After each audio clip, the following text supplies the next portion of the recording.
بدعت کا معنی ہے بغیر کسی مثال کے اور کسی نمونے کو سامنے رکھے بغیر کسی چیز کو پیدا کرنا. تو یہ اللہ تعالیٰ کی ایک صفت ہے، یہ اس کی شان ہے کہ جب وہ کسی چیز کو پیدا کرتا ہے وہ چیز پہلے سے موجود نہیں ہوتی، پہلے اس کا نقشہ، اس کا ماڈل نہیں ہوتا. اللہ اپنے امر کن سے اس کو نیا وجود عطا فرماتا ہے. بدیع السماوات والارض، تو یہ اللہ کی ایک شان ہے. اس حوالے سے جو اللہ تعالیٰ کا یہ نام ہے بدیع،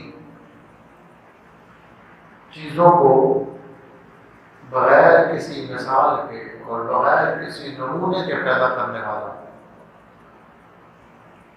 اس پر ایک بات آپ کی خدمت میں عرض کی تھی اور میرے ذہن میں ایک بات آئی کہ وہاں شاید کسی کو کوئی خدشہ پیدا ہو، شبہ پیدا ہو.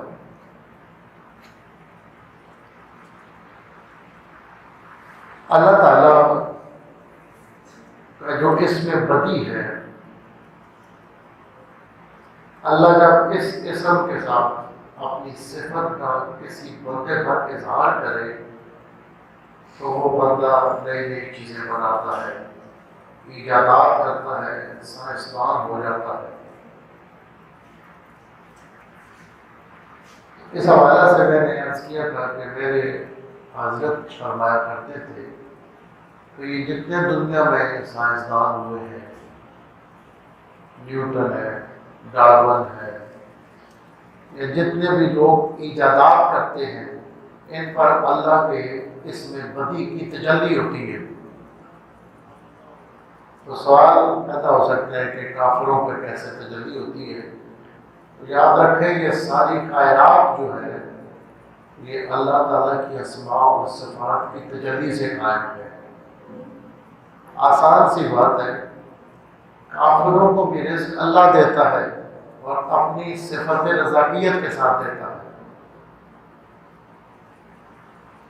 کافروں کو بھی وہی پیدا کرتا ہے اور اپنی صفت خالقیت کے ساتھ پیدا کرتا ہے.